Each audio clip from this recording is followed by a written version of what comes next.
नमस्कार दोस्तों, आप सभी लोगों का स्टडी IQ अकेडमी स्वागत है। आप सभी विद्यार्थियों के लिए आज बहुत ही महत्वपूर्ण क्लास होने वाली है और आज की क्लास में होने वाले हैं 40 महत्वपूर्ण प्रश्न। वेरी वेरी वेरी इंपॉर्टेंट प्रश्न है, आप सभी विद्यार्थियों के लिए बहुत जरूरी प्रश्न है।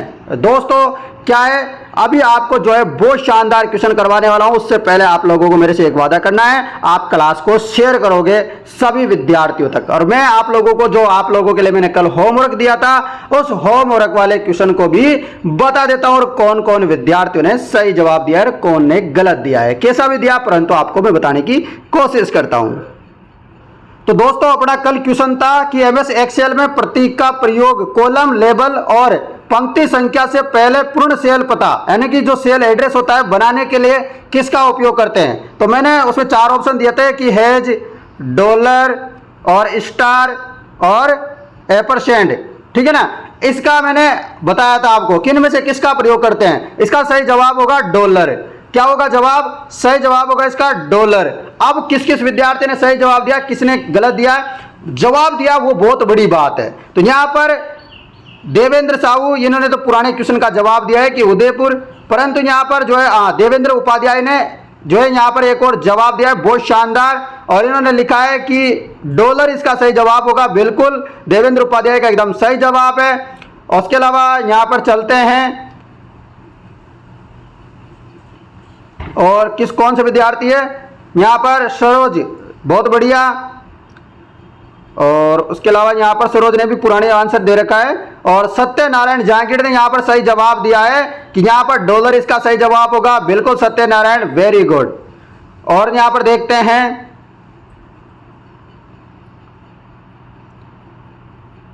चलेगा और देखते हैं यहाँ पर, सर कंप्यूटर सिलेबस क्लियर हो जाएगा ना सर ओनली MCQ करने से? बिल्कुल हो जाएगा। यहाँ पर राकेश ने सवाल पूछा है, तो इतने विद्यार्थियों ने जवाब दिया है इस प्रश्न का। मैं आशा करता हूं आप लोगों ने जवाब बहुत कम दिया है, परंतु आगे से जवाब देने की कोशिश करेंगे। चाहे गलत ही जवाब मिले परंतु आप लोगों को जवाब देना चाहिए, ठीक है। तो अब आज से आप लोगों को एक काम करना है, जवाब जरूर देना है, चाहे गलत हो चाहे सही हो जवाब, ठीक है ना। चलिए दोस्तों, आज भी मैं आपको एक होमवर्क दूंगा। चलते हैं, अभी शुरुआत करते हैं क्लास को। तो ये रहे बहुत ही महत्वपूर्ण क्वेश्चन है और बहुत ही इंपॉर्टेंट क्वेश्चन है। चलिएगा, लीजिए पहला क्वेश्चन आपके स्क्रीन पर। बेराट यानी कि जयपुर के पास भीम जी की डूंगरी के तल पर 2 शिलालेख, बेराट शिलालेख और लघु शिलालेख की खोज की थी। तो ये शिलालेख की खोज किसने की थी? भीम जी की डूंगरी के पास। बताना है आपको कि बेराट शिलालेख और लघु शिलालेख की खोज किसके द्वारा की गई। तो आपको याद खोज की गई, ये कहां के थे आपको बताना है, ये किसके शिलालेख थे। तो ये शिलालेख थे दोस्तों अशोक के लघु शिलालेख थे जो सबसे बड़ी शिलालेखों पर है। तो ये आपको याद रखना है, इंपॉर्टेंट है। किसके शिलालेख थे? ये अशोक के काल के। अगला प्रश्न, ये रहा प्रश्न कि लूणी घाटी डीडवाना बुड्ढा पुष्कर के आसपास स्थित एक महत्वपूर्ण स्थल है, यह निम्नलिखित में से किस युग से संबंधित है। आपको बताना है किस युग से संबंधित है। तो ये मध्य पुरापाषाण युग से संबंधित है। लूणी घाटी डीडवाना बुड्ढा पुष्कर के आसपास स्थित है। ये कब के हैं? मध्य पुरापाषाण काल। नेक्स्ट प्रश्न, निम्नलिखित में से कौन सिसोदिया वंश के पूर्वज थे। आपको बताना है कि निम्नलिखित में से कौन है जो सिसोदिया वंशज के पूर्वज बने थे। आपको बताना है सिसोदिया वंश के पूर्वज। तो जवाब हो जाएगा महाराणा हमीर सिसोदिया, जिनका कार्यकाल था 1326 से लेकर के 1364 तक। इनको सिसोदिया शाखा का प्रवर्तक कहते हैं। और सर्वप्रथम राणा या महाराणा की उपाधि धारण किसने की थी? तो राणा हमीर ने ही की थी। ये भी आपको याद रखना है, रख लोगे याद, वेरी इंपॉर्टेंट है आप लोगों के लिए। इनको क्या बोलते हैं? मेवाड़ का उद्धारक भी कहते हैं। अगले प्रश्न की तरफ चलते हैं। ये रहा अपना प्यारा सा प्रश्न कि दिवेर की लड़ाई के बीच हुई थी। जो दिवेर की लड़ाई होती है, दिवेर का युद्ध हुआ था, कब हुआ था? 1582 में हुआ था। किस किस के मध्य हुआ था? दिवेर के युद्ध को दोस्तों देवयानी का दर्रा का युद्ध या मेवाड़ का मैराथन भी कहते हैं। क्या कहते हैं? मेवाड़ का मैराथन। याद रख लोगे, किसको मेवाड़ का मैराथन भी कहते हैं। किसने कहा था? ये कर्नल जेम्स टोड ने कहा था कि ये मेवाड़ का मैराथन है। तो दिवेर की लड़ाई किस किस के बीच हुई थी? तो ये हुई थी राणा प्रताप और अकबर के मध्य दिवेर की लड़ाई हुई थी। ये आप लोगों को याद रखना है, रख लोगे याद, बहुत इंपॉर्टेंट था। अगले प्रश्न की तरफ चलते हैं। ये रहा, सवाई माधोपुर के सिवाड़ गांव में स्थित गुमेश्वर मंदिर भगवान शिव का ज्योतिर्लिंग है। तो कभी आप जो है सिवाड़ के महादेव जी गए हो तो आपको पता होगा कि ये कौन सा ज्योतिर्लिंग है, बताइए। किसी को पता है तो बता दो, तो मैं बता देता हूं, नहीं पता है तो 12वां ज्योतिर्लिंग है। आपको याद रखना है कि स्थित गुमेश्वर, जो सिवाड़ गांव में स्थित गुमेश्वर मंदिर भगवान शिव का 12वां ज्योतिर्लिंग है। वेरी इंपॉर्टेंट है, शानदार मंदिर है दोस्तों, जबरदस्त देखने को भी मिलता है यहाँ पर। मतलब व्हाइट व्हाइट, मतलब पूरा पर्वत में बिछा रखा है और उसमें ऊपर इतने शानदार शानदार मंदिर बना रखे ना, मतलब लाजवाब है। कभी नहीं गए हो तो जाना, मौका मिले तो। अगला प्रश्न कि बूंदी के तारागढ़ किले का निर्माण किसके द्वारा करवाया गया था? तो बूंदी में आपको पता है तारागढ़ का किला है और अजमेर में भी तारागढ़ का किला है। आपको याद पूछा गया यहाँ क्वेश्चन बूंदी के तारागढ़ के किले के बारे में। तो ये किसका निर्माण किसने करवाया था, बताइए। तो बूंदी के तारागढ़ किले का निर्माण राव बरसिंह हाडा ने करवाया था। राव बरसिंह ने करवाया था, आपको याद रखना है, रखोगे याद। राव राजा बेर सिंह आपका सही जवाब होगा। अगले प्रश्न की तरफ चलते हैं मित्रों। ये रहा आपका प्यारा सा प्रश्न, लीजिए। प्रश्न है, लोक देवता गोगा जी की समाधि गोगामेड़ी राजस्थान के जिले में स्थित है। आपको बताना है कि लोक देवता गोगा जी की समाधि गोगामेड़ी राजस्थान के जिले में स्थित है। कहां पर है बताइए? तो जवाब क्या होगा? हनुमानगढ़ में। आपको याद रखना है कि गोगामेड़ी कहां पर है? हनुमानगढ़ में है। और इनका जन्म कहां हुआ था? गोगा जी का ददरेवा चूरू में इनका जन्म हुआ था। इनके पिताजी का नाम जेवर सिंह है, माता का नाम बाछल देवी है, ये आपको याद रखना है। और इनकी पत्नी का नाम केलम दे। और इनके गुरु जी का क्या नाम है? बहुत बार क्वेश्चन आ रखा है, गुरु जी का नाम गोरखनाथ जी। और इनका उपनाम, गोगा जी का उपनाम क्या है? जार पीर या गोगा पीर। और इनका आपको याद रखना है थान कहां होता है, मैंने इसकी याद करने की ट्रिक बता रखी है। गांव गांव गोगा और गांव गांव खेजड़ी, जहां जहां खेजड़ी होगी वहां पर इनका थान होगा, रख लोगे याद। और इनकी घोड़ी थी नीली घोड़ी। ठीक है दोस्तों, आशा करता हूं आप लोगों को मस्त लगा होगा इसका डिटेल सॉल्यूशन। और आपसे पूछ रहे कि गोगा जी की ओल्डी कहां पर है? तो सांचौर में ये भी क्वेश्चन आ रखा है। जो क्वेश्चन आ सकता है वो मैं आपको करवा रहा हूं। और ये क्लास आप 4th ग्रेड वाले विद्यार्थियों के लिए नहीं, ये राजस्थान के पटवारी, राजस्थान के वीडियो, सीईटी या फिर जो आपके बीएसटीसी, पीटीईटी, इन सभी में भी काम आएगा। यदि कोई विद्यार्थी तैयारी कर रहा है तो उनके लिए भी ये बहुत इंपॉर्टेंट है। आपके कोई दोस्त है तो उसको बता सकते हो। झालावाड़ शैली की राजपूत पेंटिंग किस राजपूत पेंटिंग स्कूल का हिस्सा है? आपको बताना है कि झालावाड़ शैली की राजपूत पेंटिंग किस राजपूत पेंटिंग का हिस्सा है, बताइए। जवाब हो जाएगा हाड़ौती का। क्या हो जाएगा? हाड़ौती पेंटिंग का। अगला प्रश्न, मेवाड़ क्षेत्र में प्रसिद्ध गेर लोक नृत्य के अवसर पर किया जाता है। आपको बताना है कि मेवाड़ क्षेत्र में जो प्रसिद्ध गेर लोक नृत्य हैं वह कब किया जाता है? तो गेर लोक नृत्य किया जाता है होली के अवसर पर। होली के दूसरे दिन तथा 15 दिन तक लगातार किया जाता है। ये दोस्तों 2 जगह होता है, एक तो अपने मेवाड़ में भी होता है और एक अपने बात करें तो बाड़मेर में भी होता है गेर लोक नृत्य। रख लोगे याद कि मेवाड़ और बाड़मेर में प्रचलित है। इसमें नृत्य करने वाले को गेरिया कहते हैं, यह आपको याद रखना है। चलिए दोस्तों अगले प्रश्न की तरफ चलते हैं। ये रहा आपका अगला प्रश्न है, ये लीजिए। राजस्थान की भाषा के लिए पहली बार राजस्थानी शब्द का प्रयोग किसने किया? आपको बताना है कि जो राजस्थानी भाषा है उसके लिए सर्वप्रथम राजस्थानी शब्द का प्रयोग किसने किया? तो ये किसने किया था? जॉर्ज अब्राहम ग्रियर्सन ने। किसने किया था? राजस्थानी भाषा के लिए राजस्थानी शब्द का उपयोग किया था जॉर्ज अब्राहम ग्रियर्सन ने। यदि आपसे पूछ ले सर्वप्रथम राजस्थान शब्द का उपयोग किसने किया, तो आपको याद रखना है कर्नल जेम्स टोड। रख लोगे याद? चलो अगला प्रश्न, निम्नलिखित में से कौन सा नाटक भवाई शैली में लिखा गया था जो राजस्थान में प्रसिद्ध है? निम्नलिखित में से कौन सा नाटक है जो भवाई शैली में लिखा गया है और जो राजस्थान में प्रसिद्ध है, बताइए। जवाब हो जाएगा जैसमाओडन। क्या हो जाएगा? जैसमाओडन आपका सही जवाब हो जाएगा। नेक्स्ट प्रश्न, रणकपुर के जैन मंदिर पाली में स्थित है, किस देवता को समर्पित है? कौन से तीर्थकर को समर्पित है? दोस्तों आपको ये भी याद रखना है कि रणकपुर जैन मंदिर कहाँ है, तो आपको पूछे कोई क्वेश्चन तो याद रखना पाली में है और कौन से भगवान को समर्पित है, बताइए। तो आपको याद रखना है भगवान ऋषभनाथ जी को समर्पित है। और इसके शिल्पी कौन थे? देवपाक। क्वेश्चन आ जाए याद रखना, शिल्पी कौन था? देवपाक। ठीक है, चलो अगला प्रश्न आप लोगों के लिए लीजिए।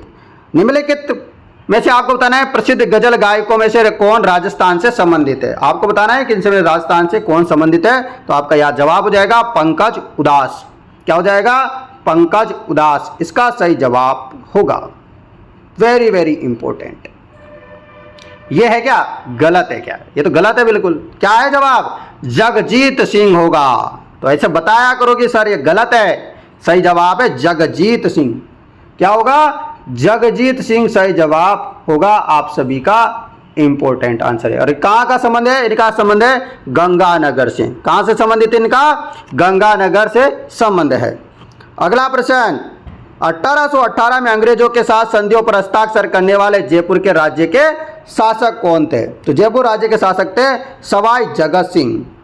सवाई जगत सिंह आपको याद रखना है, ये संधि करने वाले जयपुर के शासक थे सवाई जगत सिंह।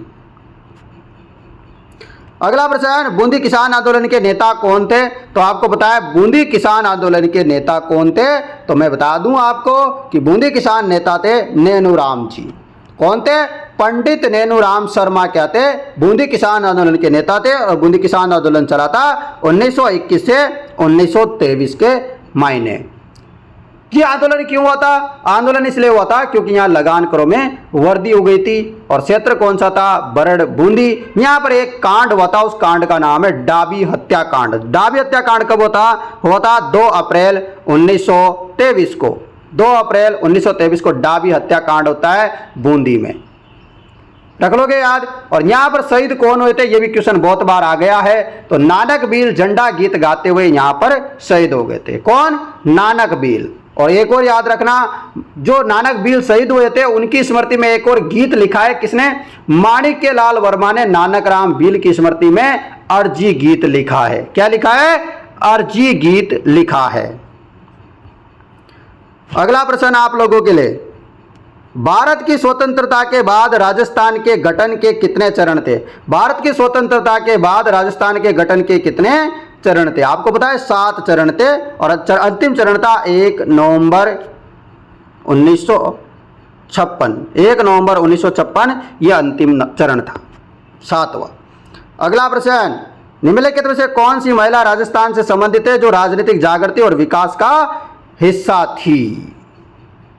सभी विद्यार्थियों को पता होगा, इनका नाम है अंजना देवी चौधरी। ये किसकी धर्मपत्नी है? तो ये है राम नारायण चौधरी जी की पत्नी। तो ये आपको याद रखना है। और आपको ये भी याद रखना है कि राजस्थान में सबसे पहले गिरफ्तार होने वाली महिला कौन है? तो वह अंजना देवी चौधरी है। अगला प्रश्न, एक ही आंदोलन के नेता कौन है? तो आपको पता है एक ही आंदोलन के जो नेता है या 21 सूत्री मांग पत्र जिन्होंने रखा था उनका नाम है मोतीलाल तेजावत जी। कौन है? मोतीलाल तेजावत। ये आपको याद रखना है। चलता हूं अगले प्रश्न की तरफ। ये रहा दोस्तों अगला प्रश्न आप लोगों के लिए। प्रश्न है कि अपने बहुआयामी रूपों जैसे ऊंट की खाल पर मीनाकारी, स्वर्ण मीनाकारी, महलों और हवेलियों में चित्रों और उस्ता कला के लिए विश्व प्रसिद्ध है। आपको पता है उस्ता कला सबसे ज़्यादा फेमस कहाँ की है? तो ये ऊंट की खाल पर अपने चित्रकारी की कले जाने जाते हैं। तो बीकानेर के ये चित्रकार है। कहाँ के हैं? बीकानेर के चित्रकार है। और जिनके बता दूं आपको प्रसिद्ध, आपको कलाकार पूछ ले कि जो है उस्ता कला के प्रसिद्ध कलाकार कौन है? तो इशामुद्दीन उस्ता है। कौन है? इशामुद्दीन उस्ता है। अगला प्रश्न, बरतरी मेला राजस्थान के किस जिले में लगता है? तो आपको पता हो जो सरिस्का के जंगल है अलवर के मायने, वहां पर बरतरी जी का शानदार मंदिर है दोस्तों। बरतरी जी का मेला दोस्तों अपने अलवर में लगता है, सरिस्का के जंगलों में।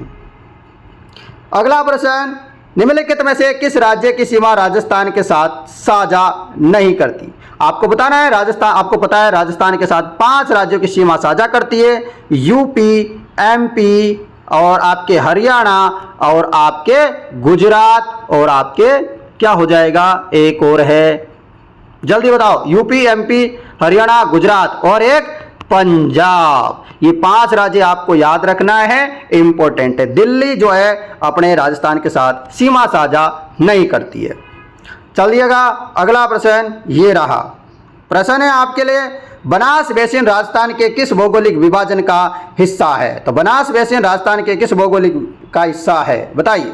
जवाब हो जाएगा पूर्वी मैदान का। किसका? पूर्वी मैदान का हिस्सा है।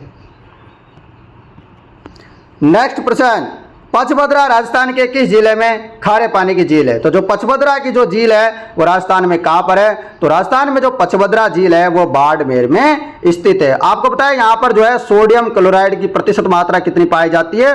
98% यहां पर मात्रा पाई जाती है इस पचभद्रा बाड़मेर के पानी में। उत्तम प्रकार का यहां पर नमक मिलता है, उत्तम श्रेणी का नमक मिलता है यहां पर। अगला प्रश्न, निम्नलिखित में से कौन सी नदी राजस्थान से होकर नहीं बहती? तो आपको बताना है ये 4 नदियां दे रखी है, इनमें से कौन सी नदी है जो राजस्थान से होकर नहीं बहती? आपको पता है लूनी बहती है, माई बहती है, रूपा रेल बहती है। रूपा रेल तो अपने अलवर से निकलती है। आपको पता है ताप्ती नदी का कोई संबंध राजस्थान के मायने से नहीं है। चलिएगा अगले प्रश्न की तरफ बढ़ते हैं। ये रहा प्रश्न कि कोपेन के जलवायु वर्गीकरण के अनुसार राजस्थान का कौन सा क्षेत्र है जो AW प्रकार की जलवायु का अनुभव करता है? किस प्रकार की जलवायु? कोपेन का वर्गीकरण, वेरी इंपॉर्टेंट, रट्टा मार लो कोपेन को और थॉर्नवेट भाई साहब को, ठीक है, रट्टा मार लोगे, वेरी इंपॉर्टेंट है। और जिन्होंने अब तक 4th क्लास की टेस्ट सीरीज नहीं ली है भाई तो ले लेना। इंतजार किस बात का कर रहे हो? इंतजार क्या पेपर आने का कर रहे हो? अभी भी आप टेस्ट सीरीज नहीं लोगे तो कब लोगे? कब टेस्ट देना शुरू करोगे? कब अपनी तैयारी को जांचोगे? क्या एग्जाम खत्म होने के बाद का इंतजार कर रहे हो कि जिस दिन सिलेक्शन नहीं होगा तो फिर सोचेंगे कि टेस्ट सीरीज ले ले? तो ऐसा नहीं करना है, जिनको लेना है ले लीजिए। AW प्रकार जलवायु का अनुभव कौन सा क्षेत्र करता है मुझे बताओ फटाफट। तो जवाब हो जाएगा आपका, क्या हो जाएगा मित्रों? सबसे दक्षिणी क्षेत्र। क्या हो जाएगा? सबसे दक्षिणी क्षेत्र, ठीक है, याद रख लोगे। यहां पर AW प्रकार की जलवायु पाई जाती है। नेक्स्ट प्रश्न आप लोगों के लिए कि लाल दोमट प्रकार की मिट्टी राजस्थान के निम्नलिखित किन जिलों में पाई जाती है? किस प्रकार की लाल दोमट मिट्टी कहां पाई जाती है? तो लाल दोमट मिट्टी पाई जाती है अपने बांसवाड़ा, डूंगरपुर, उदयपुर, इन जिलों में दोस्तों लाल दोमट प्रकार की मिट्टी पाई जाती है। अगला प्रश्न आपके लिए, निम्नलिखित में से किस जिले में राजस्थान का कुल वन आच्छादित क्षेत्र सबसे अधिक है? तो वन आच्छादित क्षेत्र सबसे अधिक कहां पर है? तो ये हो जाएगा उदयपुर में। कहां पर है? उदयपुर में। नेक्स्ट प्रश्न, निम्नलिखित में कौन सा अभ्यारण्य है जो करौली जिले में स्थित है? तो आपको याद रखना है करौली जिले में कौन सा अभ्यारण्य है। तो ऐसे नहीं करना है भाई, कोई बच्चा ऐसे सोच ले कि सर केला देवी तो अपन ने सर वहां सुना था भरतपुर में, केवला देव तो अपन ने सर भरतपुर में सुना था, तो केवला देव तो हो नहीं सकता, बंद बारेटा भरतपुर में सुना था, अब सर कुछ न कुछ तो गजनेर शोरसान होगा। तो ऐसे नहीं करना है, केवला देव जरूर भरतपुर में है, परंतु जो केला देवी वाला जो अभ्यारण्य है ना वो अपने करौली में है। कैसे करौली, कैसे केला देवी अभ्यारण्य और कैसे केला देवी मैया कहां पर है? करौली में है। अगला प्रश्न, सफारी पार्क जयपुर के एक विशाल और सुंदर सफारी पार्क है जो तेंदुआ देखने के लिए लोकप्रिय है। तो बताओ तेंदुआ खट्टे देखने जाओगे भाई? जल्दी से एक बता दो। तो तेंदुआ वेंदुआ जो भी देखना है आपको, झालाना डोंगरी में चले जाना सफारी करने जयपुर में। कहां पर जाओगे? जयपुर में जाओगे। किसमें? झालाना में। क्या रणथंभौर में जाओगे? बिल्कुल नहीं जाना, झालाना में जाना, झालना में। अगला प्रश्न लीजिए, आपके सामने आ गया है, ये रहा प्रश्न है निम्न में से राजस्थान का राजकीय पुष्प। तो राजस्थान का राजकीय पुष्प क्या है? रोहिड़ा। राजस्थान का राजकीय वृक्ष क्या है? खेजड़ी। तो रोहिड़ा आपका सही जवाब होगा। क्या होगा? रोहिड़ा। रोहिड़ा का वैज्ञानिक नाम एक बार आ गया है क्वेश्चन में तो आप भी याद रख लीजिएगा। बता देता हूं, टिकुमेला अंडुलेटा। क्या नाम है? रोइडा का वैज्ञानिक नाम है टिकुमेला अंडुलेटा। और इसको राज्य पुष्प कब दर्जा दिया गया? तो राज्य पुष्प का दर्जा दिया गया 31 अक्टूबर 1983 के मायने, 31 अक्टूबर 1983 के मायने। और 1983 में राज्य वृक्ष खेजड़ी का दर्जा मिला, याद रख लेना। यदि आपसे पूछे राज्य पशु या राज्य पशु आपसे पूछे इसको दर्जा कब मिला, तो 1981 में दर्जा मिला था। राज्य वृक्ष पशु पूछे, राज्य पक्षी पूछे, इन सबको 1981 में, यानी कि पहले जिंदे आदमी आएंगे जो चलते फिरते घूम सकते हैं, वो पहले आए, फिर जो पेड़ पौधे आए, ऐसे समझ लीजिएगा ना। तो ऐसे भी आप थोड़ा थोड़ा याद रख लेना। चलिएगा, राज्य खेल का दर्जा कब मिला था? आपको पता है 1948 में मिला था, ये भी आप याद रखना। अगला क्वेश्चन है कि राजस्थान सरकार ने जयपुर, उदयपुर, जोधपुर के वायु गुणवत्ता सूचकांक के बारे में जानकारी साझा करने के लिए मोबाइल एप्लीकेशन लॉन्च किया है। कौन सा मोबाइल एप्लीकेशन लॉन्च किया है? तो मोबाइल एप्लीकेशन है कौन सी वाली? राजवायु एप्लीकेशन है। कौन सी है? राजवायु। वायु राज नहीं है, राज हवा नहीं है, हवा राज नहीं है। कौन सा ऐप है? राजवायु। रख लोगे याद। अगला प्रश्न, निम्नलिखित में से कौन राजस्थान में मरुस्थलीकरण का कारण नहीं है? मरुस्थलीकरण का कारण नहीं है, आपको पता है अधिक जुताई भी मरुस्थलीकरण का कारण है, अधिक चराई भी मरुस्थलीकरण का कारण है, अधिक जनसंख्या भी मरुस्थलीकरण का कारण है। परंतु यदि आप जैविक खेती वगैरह करते हो ना, जो अपने खेतों में अपने घरों से वो जो खाद वगैरह निकलता है गाय भैंसों का, इनका उसको जैविक खाद होता है ना, उससे कोई भी मरुस्थलीकरण की समस्या नहीं होती। रख लोगे याद। चलिएगा, चलते हैं अगले प्रश्न की तरफ। ये रहा दोस्तों अगला प्रश्न। ICAR द्वारा राजस्थान के कितने कृषि जलवायु क्षेत्रों में विभाजित किया गया है? आपको बताना है कि ICAR ने राजस्थान को कितने कृषि जलवायु खंडों में बांट रखा है? तो 10 कृषि जलवायु खंडों में विभाजित कर रखा है। नेक्स्ट प्रश्न, 2019 के अनुसार भारत में ऊन उत्पादक में राजस्थान का कौन सा स्थान था? तो उस समय अपना कौन सा स्थान था? पहला स्थान था।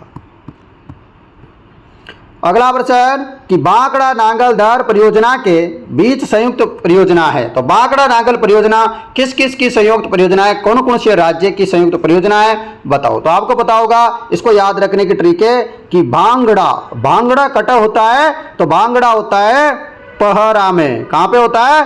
पहरा में होता है, मतलब दोपहर में होता है या पहरा में होता है। भांगड़ा कटा होता है, आपसे क्वेश्चन पूछे भांगड़ा कटा होता है तो भांगड़ा पहरा में होता है। पहरा का मतलब क्या होता है? पंजाब, हरियाणा, राजस्थान में भांगड़ा होता है, और भांगड़ा होता है तो अपना आंसर मिल गया राजस्थान, पंजाब, हरियाणा। मिल गया आंसर? बढ़िया बात है, मिल गया ना, मजा आ गया ना। ऐसे याद करना है, ज्यादा अपने को टेंशन नहीं लेने की। अगला प्रश्न है, कवरसेन लिफ्ट नहर शहर को पीने का पानी उपलब्ध कराती है। अब भाई साहब एक बात बताओ, कवरसेन कहाँ के राजा महाराजा थे? मतलब यार देखो, जहाँ के राजा महाराजा होंगे वहाँ का कुछ तो करेंगे। तो ऐसे याद रखो कि बीकानेर का कवरसेन जी का संबंध है बीकानेर से, तो बीकानेर में कुछ प्रोग्रेस करेंगे, ठीक है ना।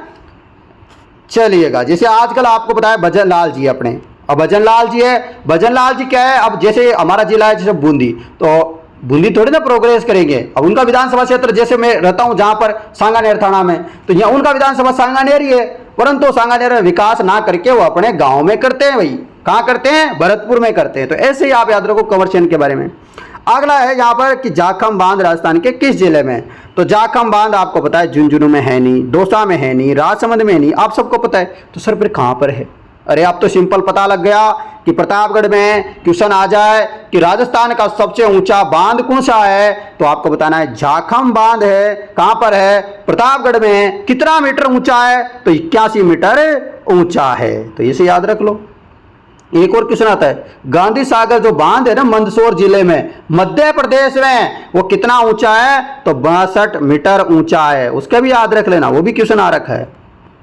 अगला प्रश्न है, निम्नलिखित में से किस स्थान पर राजस्थान का सबसे बड़ा थर्मल पावर स्टेशन है? कौन सा बड़ा स्टेशन? थर्मल पावर स्टेशन कहां पर है? सबसे बड़ा वाला बताना है। तो ये दोस्तों छबड़ा में है। और छबड़ा कहाँ है सर? छबड़ा कहाँ है, अब ये कंफ्यूजन है। तो छबड़ा है दोस्तों अपने बारां जिले में। कहां पर है? बारां जिले में। राजस्थान का तीसरा सबसे बड़ा सुपर थर्मल पावर प्लांट है, याद रख लोगे। तो यहां पर सबसे बड़ा थर्मल पावर स्टेशन पूछा है। अगला प्रश्न कि निम्नलिखित में से राजस्थान में लंबाई की दृष्टि से सबसे छोटा राष्ट्रीय राजमार्ग कौन सा है? आपको पता है 71B था, पहले था मतलब सर अभी कौन सा है? तो अभी बता दूं आपको, अभी है NH 919। इसका नया नंबर क्या हो गया है? NH 919। पहले इसका नंबर था NH 71B। रख लोगे याद। चलो अगला प्रश्न, राजस्थान में टंगस्टन कहां पाया जाता है? कितनी बार बताऊं? हद से भी ज्यादा बार तो बता दिया कि भाई साहब रट लो, डेगाना रट लो, टंगस्टन डेगाना, टंगस्टन डेगाना। मैंने बताया था कैसे कि टंगस्टन के पीछे न आता है और डेगाना के पीछे भी न आता है। तो याद रखना है कि टंगस्टन डेगाना में मिलता है। डेगाना कहां पड़ता है? नागौर में पड़ता है। अब दोस्तों कुछ और जगह भी मिलता है टंगस्टन के, यही थोड़ी ठेका थोड़ी ले रखा है नागौर वालों ने कि हम ही दे देंगे सारा टंगस्टन, नहीं। तो और कहां मिलता है टंगस्टन? तो नागौर में एक जगह और है, रेवट वांकरी, यहां पर भी ये टंगस्टन मिलता है। उसके अलावा वालदा, बड़ा बेरा सिरोही और आबू रेवदर सिरोही में मिलता है। उसके अलावा नाना कराब क्षेत्र है दोस्तों अपने पाली में, वहां पर भी मिलता है। तो दोस्तों मुझे एक कमेंट करके बताओ आपको, और यार मैंने तो आज क्वेश्चन आपको दिया ही नहीं कि आपको आंसर क्या देना है, ये तो गड़बड़ हो गई बहुत बड़ी वाली। होमवर्क तो दिया ही नहीं, अब होमवर्क तो अपने को देना तो पड़ेगा। और होमवर्क क्या दें आप बताओ? होमवर्क तो दूंगा मैं, और क्या देंगे ये तो अभी मैं ढूंढ लेता हूं एक प्यारा सा क्वेश्चन। कल वाला क्लास में से कल परसों क्लास ली थी ना, उसी में से मैं एक बढ़िया सा देख के आपको बता देता हूं। हाँ चलो आप तो यही बता देना कि जो 80 खंभों की छतरी कहाँ है? 80 खंभों की छतरी आपको बताना है। ये क्वेश्चन है अपना होमवर्क में। आपको ऑप्शन नंबर ए है कोटा, ऑप्शन नंबर बी है बूंदी, ऑप्शन नंबर सी है अलवर और ऑप्शन नंबर डी है जयपुर। ठीक है, अब इनमें से आपको आंसर बताना है कि 80 खंभों की छतरी कहां है। इसको मूसी महाराणा की छतरी भी बोलते हैं। ये कहां पर है आपको जवाब देना है सभी विद्यार्थियों को। और दूसरी बात बता दूं, 4th क्लास की जिनको टेस्ट सीरीज लेनी है ना भाई, है ना, वो देखो देरी मत करो। जिनको टेस्ट सीरीज लेनी है देखो आज नहीं तो कल तो लेनी है, और लेनी है मतलब ले लीजिए फिर आज ही। अभी जिनको लेनी है ना उनके लिए एक ऑफर है, मात्र 149 रुपये में टेस्ट सीरीज मिल रही है। आपको डाउनलोड कैसे करनी है? डिस्क्रिप्शन में ऐप का लिंक है, सीधा जाओ वहां पर, उसको डाउनलोड करो। एप्लीकेशन को प्ले स्टोर से जाकर के स्टडी IQ अकेडमी के नाम से दिखेगी, उसको डाउनलोड कर लो। डाउनलोड करके रजिस्ट्रेशन कर डालो और रजिस्ट्रेशन करके अपने टेस्ट सीरीज ले लो। टेस्ट सीरीज में जा करके फिर भी आपको कोई समस्या आती है ना टेस्ट सीरीज लेने में, तो मुझे संपर्क कर लेना आप 80 58 59 87 08 नंबरों पे। किस नंबरों पे? 80 58 59 87 08। ये हमारे मोबाइल नंबर है, आप इस पे संपर्क कर सकते हो मित्रों। ठीक है ना। और अभी भी आपको कोई समस्या आती है टेस्ट सीरीज को लेके या क्लास को लेके, कोई भी समस्या बनी हुई है, आपको पता है जिन्होंने टेस्ट सीरीज ले रखी है उन बच्चों को मैं बता दूं, हमने ज्योग्राफी में एक टॉपिक डाल दिया है प्रमुख योजना वाला, तो वो सभी लगा लेना। उसके अलावा कंप्यूटर का भी आज एक टॉपिक डल जाएगा, एक्सेल MS एक्सेल वाला जो टॉपिक था ना आपके, उसका आज टेस्ट डल जाएगा टेस्ट सीरीज में। तो आशा करता हूं आप इसको भी लगा लेंगे। दोस्तों जिन्होंने नहीं लगाया वो लगाते रहिएगा, क्योंकि टेस्ट सीरीज अब देना शुरू कर दीजिए, क्योंकि अब आपके पास बहुत कम समय बचा है। ऐसे मत सोचो कि समय बहुत सारा है, तो समय बहुत सारा नहीं है। तो धन्यवाद मित्रों, मैं मिलता हूं आपसे नई क्लास। और एक और सुनो, जो अपने BSTC वाले क्लास ले रहे हैं ना राजस्थान GK वाली, और उन क्वेश्चनों को भी लगा लिया करो, क्योंकि क्वेश्चन एक जैसे होते हैं, कोई अलग अलग तो आते नहीं, कोई ये अलग से कहीं से तो आएंगे नहीं, तो आप उनको भी लगा लेना। और अब बहुत जल्दी मैथ की क्लासेस भी अपन शुरू करेंगे। अब नया लैपटॉप वगैरह ले लिया है अपन ने, जबरदस्त तरीके से अपन आप सब कुछ सेटअप करने वाले हैं। तो चलिए दोस्तों मिलते हैं आप लोगों से कल शाम को 7 बजे। तब तक जय हिंद दोस्तों।